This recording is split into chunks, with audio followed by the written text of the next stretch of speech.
ವಾಲ್ಮೀಕಿ ಅಭಿವೃದ್ಧಿ ನಿಗಮದಲ್ಲಿ ಅಧಿಕಾರಿ ಸೂಸೈಡ್ಗೆ ಬಿಜೆಪಿ ಕೆಂಡವಾಗಿದೆ. ಸಂಪುಟದಿಂದ ಸಚಿವ ನಾಗೇಂದ್ರರನ್ನ ಕೈಬಿಡಬೇಕು ಅಂತ ಆಗ್ರಹಿಸಲಾಗಿದೆ. ವಾಲ್ಮೀಕಿ ಅಭಿವೃದ್ಧಿ ನಿಗಮದಲ್ಲಿ ಅಧಿಕಾರಿಯ ಸೂಸೈಡ್ ವಿಚಾರಕ್ಕೆ ಸಂಬಂಧಪಟ್ಟಂತೆ ಬಿಜೆಪಿ ಕೆಂಡ ಕಾರ್ತಾ ಇದೆ.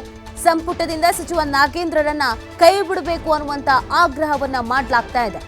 180 ಕೋಟಿ ಚೆಕ್ನಲ್ಲಿ ರಾಜ್ಯ ಸರ್ಕಾರ ಲೂಟಿ ಮಾಡಿದೆ ಅಂತ ಆರೋಪವನ್ನ ಮಾಡಲಾಗ್ತಾ ಇದೆ. ಭ್ರಷ್ಟಾಚಾರ ಬಯಲಿಗೆಳೆಯೋಕೆ ಅಧಿಕಾರಿ ಆತ್ಮಹತ್ಯೆ ಮಾಡಿಕೊಂಡಿದ್ದಾರೆ. 187 ಕೋಟಿ ಚೆಕ್ನಲ್ಲಿ ಬರೆಸ್ಕೊಂಡಿದ್ದು ಆರ್ಥಿಕ ಸಚಿವರಿಗೆ ಗೊತ್ತಿಲ್ವಾ ಅಂತ ಪ್ರಶ್ನೆಯನ್ನ ಕೂಡ ಮಾಡಲಾಗಿದೆ. ರಾಜ್ಯದಲ್ಲಿ ನೂರಾರು ಅಧಿಕಾರಿಗಳು ಒತ್ತಡದಲ್ಲಿದ್ದಾರೆ. ಪಾರದರ್ಶಕ ಆಡಳಿತ ಅಂದ್ರೆ ಇದೇನಾ ಸಿದ್ದರಾಮಯ್ಯನವರೇ? ಎಲ್ಲಿ ಹೋಯ್ತು ನಿಮ್ಮ ಭ್ರಷ್ಟಾಚಾರ ತಡೆ ನಿಲುವು ಅಂತ ಬಿಜೆಪಿ ಪ್ರಶ್ನೆಯನ್ನ ಮಾಡೋದ್ರ ಮುಖಾಂತರವಾಗಿ ಕಾಂಗ್ರೆಸ್ಗೆ ಕುಟುಕಿದೆ.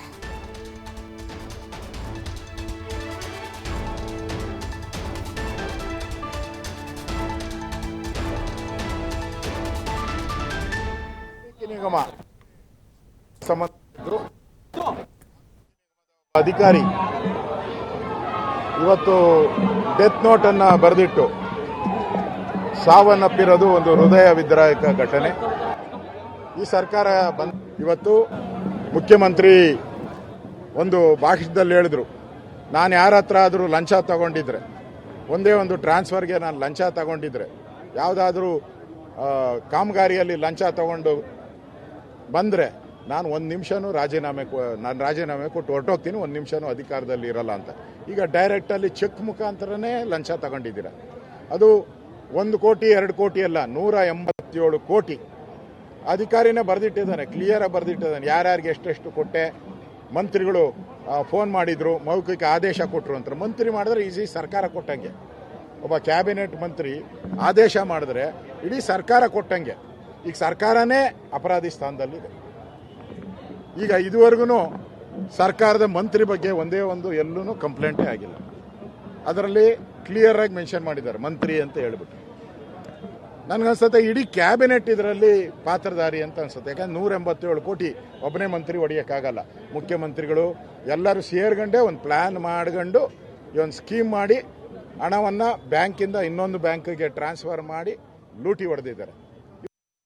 ಎಸ್ಟಿ ಡೆವಲಪ್ಮೆಂಟ್ ಕಾರ್ಪೊರೇಷನ್ 187 ಕೋಟಿಗೂ ಹೆಚ್ಚು ಮೊತ್ತದೊಂದು ಹಗರಣ ನಡೆದಿದೆ. ಆ ಒಂದು ಇಲಾಖೆ ಒಬ್ಬ ಅಕೌಂಟೆಂಟ್ ಚಂದ್ರಶೇಖರ್ ನಿನ್ನೆ ಸೂಸೈಡ್ ನೋಟ್ ಬರೆದು ಆತ್ಮಹತ್ಯೆ ಮಾಡಿಕೊಂಡಿರ್ತಕ್ಕಂಥದ್ದು. ನಾನು ತಮ್ಮ ಮೂಲಕ ರಾಜ್ಯದ ಮುಖ್ಯಮಂತ್ರಿಗಳಿಗೆ, ಉಪಮುಖ್ಯಮಂತ್ರಿಗಳಿಗೆ ಕೇಳೋದಕ್ಕೆ ಇಚ್ಛಪಡ್ತೇನೆ, ಎಲ್ಲಿ ಹೋಯ್ತು ನಿಮ್ಮ ಕಳಕಳಿ, ಪ್ರಾಮಾಣಿಕತೆ? ವಿಧಾನಸಭಾ ಚುನಾವಣಾ ಸಂದರ್ಭದಲ್ಲಿ ನಮ್ಮ ಸರ್ಕಾರದ ಮೇಲೆ ಭ್ರಷ್ಟಾಚಾರದ ಆರೋಪಗಳನ್ನು ಮಾಡಿ, ಒಂದು ಸುಳ್ಳನ್ನು 100 ಬಾರಿ ಹೇಳಿ ರಾಜ್ಯದಲ್ಲಿ ಅಧಿಕಾರಕ್ಕೆ ಬಂದಿರತಕ್ಕಂಥ ಕಾಂಗ್ರೆಸ್ ಪಕ್ಷ, ನಾವು ಆವಾಗಲೇ ಆಪಾದನೆ ಮಾಡಿದ್ವಿ, ಭಾರತೀಯ ಜನತಾ ಪಾರ್ಟಿ ಭ್ರಷ್ಟಾಚಾರದ ಪಿತಾಮಹರು ಯಾರು ಇದ್ರು ಅದು ಕಾಂಗ್ರೆಸ್ ಪಕ್ಷದವರು ಅಂತೇಳಿ. ಇವತ್ತದು ರುಜುವಾತಾಗಿದೆ.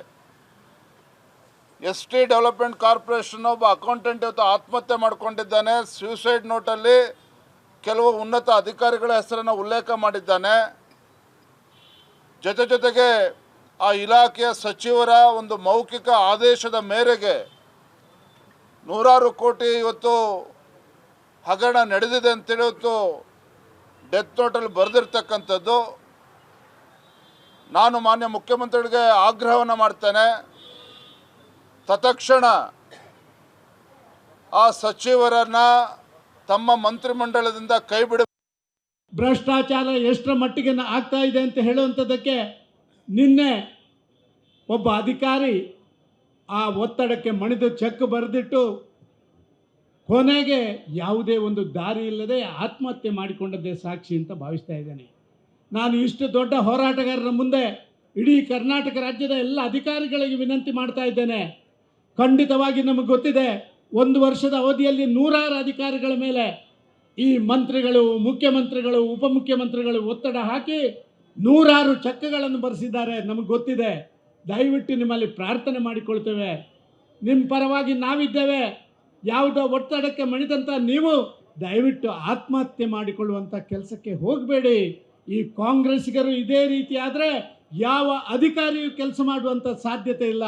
ಸಾಧಾರಣ ಒಬ್ಬ ಕಾರಕುನದಿಂದ ಹಿಡಿದು ಯಾವುದೇ ಹೈ ಲೆವೆಲ್ ಅಧಿಕಾರಿ ಕೂಡ ಇವತ್ತು ಅಧಿಕಾರ ಮಾಡಲಿಕ್ಕೆ ಸಾಧ್ಯ ಇಲ್ಲದಂಥ ದಯನೀಯ ಪರಿಸ್ಥಿತಿಯನ್ನು ಕಾಂಗ್ರೆಸ್ನ ಸರ್ಕಾರ ತಂದಿರುವಂಥದ್ದು ಒಂದು ದುರಂತ ಅಂತ ನಾನು ಭಾವಿಸ್ತಾ ಇದ್ದೇನೆ. ಸನ್ಮಾನ್ಯ ಮುಖ್ಯಮಂತ್ರಿಗಳೇ, ಉಪಮುಖ್ಯಮಂತ್ರಿಗಳೇ, ಇವತ್ತಿನ ಹೋರಾಟ ಇಲ್ಲಿಗೆ ನಿಲ್ತದೆ ಅಂತಲ್ಲ, ಇದೊಂದು ಸಾಂಕೇತಿಕವಾದಂಥ ಹೋರಾಟ. ಈಗಾಗಲೇ ನಮ್ಮ ಪಕ್ಷದ ಪ್ರಮುಖರು ಈಗಾಗಲೇ ತೀರ್ಮಾನ ಮಾಡಿದ್ದಾರೆ. ನೀವು ಗುಂಡಿ ಮುಚ್ಚುವಂಥ ಕೆಲಸ ಕಾರ್ಯಗಳನ್ನು ತಕ್ಷಣ ಕೈಗೆತ್ತಿಕೊಳ್ಳದಿದ್ದರೆ, ನೀವು ಈ ರೀತಿ ಭ್ರಷ್ಟಾಚಾರವನ್ನು ನಿಲ್ಲಿಸುವಂಥ ಕೆಲಸ ಕಾರ್ಯಗಳನ್ನು ಮಾಡದಿದ್ದರೆ ಅನಿವಾರ್ಯವಾಗಿ ಉಗ್ರ ಹೋರಾಟವನ್ನು ನಾವು ಕೈಗೆತ್ತಿಕೊಳ್ಬೇಕಾಗ್ತದೆ. ಸಾಂಕೇತಿಕ ಕಾಂಗ್ರೆಸ್ ಸರ್ಕಾರದಲ್ಲಿ ಯಾವ ಗುತ್ತಿಗೆದಾರನು ಕೆಲಸ ಮಾಡಲ್ಲ. ಇಂಥ ಭ್ರಷ್ಟ ಕಾಂಗ್ರೆಸ್ ಸರ್ಕಾರದಲ್ಲಿ ನಾವು ಕೆಲಸ ಮಾಡಲಿಕ್ಕೆ ಸಾಧ್ಯವಿಲ್ಲ. ಏನ್ ನೋಡ್ರು ಕಾಸು ಕೊಡು, ರಕ್ತ ಇರ್ತಿದ್ದಾರೆ. ಯಾವ ಗುತ್ತಿಗೆದಾರನು ಇಂಥ ಕೆಟ್ಟ ಸರ್ಕಾರ 77 ವರ್ಷದಲ್ಲಿ ಎಂದೂ ಕಾಣದಂತ ಭ್ರಷ್ಟ ಸರ್ಕಾರ, ಇಂಥ ಕಾಂಗ್ರೆಸ್ ಸರ್ಕಾರದಲ್ಲಿ ಯಾವ ಗುತ್ತಿಗೆದಾರನು ಕೆಲಸ ಮಾಡ್ತಿಲ್ಲ. ಅದರ ಪರಿಣಾಮ ಬೆಂಗಳೂರಿನಲ್ಲಿ ಗುಂಡಿ, ಬೆಂಗಳೂರಿನಲ್ಲಿ ಅತಿವೃಷ್ಟಿ, ಎಲ್ಲಂದ್ರೆ ಇನ್ನ ಮಳೆ ಈಗ ಪ್ರಾರಂಭ ಆಗಿದೆ. ನಮ್ಮ ಸರ್ಕಾರದಲ್ಲಿ 100 ವರ್ಷದಲ್ಲಿ ಕಾಣದಂತ ಮಳೆ ನಮ್ಮ ಸರ್ಕಾರದ ಅವಧಿಯಲ್ಲಿ ಕಾಣುವಂಥದ್ದಾಗ್ತು. 4 ವರ್ಷನೂ ಸತತವಾಗಿ ಮಳೆ. ಏನು ಬರೀ ಮಳೆಗಾಲನೇ ಇತ್ತು, ಬೇಸಿಗೆಗಾಲ ನೋಡ್ಲಿಕ್ಕೆ ಅವಕಾಶ ಇಲ್ಲ. ಈಗ ನೋಡ್ರೆ ಬರೀ ಬೇಸಿಗೆ 40 ಡಿಗ್ರಿಗೆ ಹೊಟ್ಟೋಗಿದೆ, ಮಳೆ ಇಲ್ಲ. ಇಂಥ ಒಂದು ಪರಿಸ್ಥಿತಿಯಲ್ಲಿ ಸುಮಾರಾಗಿ ಮಳೆ ಬಂದಾಗ್ಲೇನೆ ಇಂಥ ಪರಿಸ್ಥಿತಿಯಲ್ಲಿ ಇಟ್ಟಿದ್ದಾರೆ. ಎಲ್ಲಿ ನೋಡ್ರಿ ಕಸ ನಿರ್ವಹಣೆನಲ್ಲೂ ವಿಫಲವಾಗಿದ್ದಾರೆ. ಬಹಳ ದೊಡ್ಡ ಕೆಲಸ ಕೇಳ್ತಿಲ್ಲ. ಇವ್ರನ್ನೇನು ಅಭಿವೃದ್ಧಿ ಮಾಡಿ ದೊಡ್ಡ ಫ್ಲೈಓವರು, ದೊಡ್ಡ ರೋಡ್ ಮಾಡಿ ಅಂತ ಕೇಳಿಲ್ಲ. ಸಣ್ಣ ಕೆಲಸವನ್ನು ಮಾಡ್ಲಿಕ್ಕೂ ವಿಳಂಬವನ್ನು ವಹಿಸಿ ಯಾವ ಕೆಲಸ ಶೂನ್ಯ ಅಭಿವೃದ್ಧಿ